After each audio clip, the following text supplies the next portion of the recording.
The other day, I posted a Lean to the Left podcast interview with Tony Nagy and Sarah Buckner, better known as the Gnarly Girls. They're comics, podcasters, artists, dancers.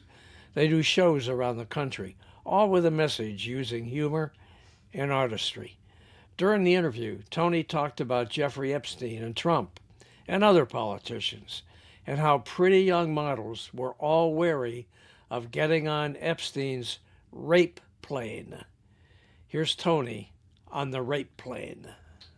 I was in New York City in the early 2000s, and I knew a lot of girls that were like very pretty models, and they would talk about a plane.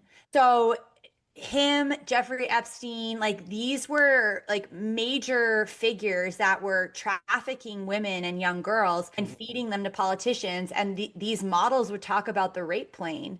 Then they were like, oh, we don't want to get on the rape plane. Like it was a genuine conversation that like young girls were having amongst themselves in New York City in the early 2000s. So from that personal context, I have very much been aware of this happening.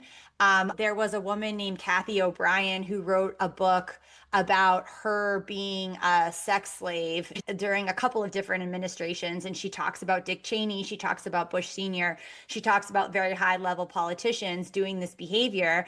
And the question was always like, what is going on? Like, why are they doing this?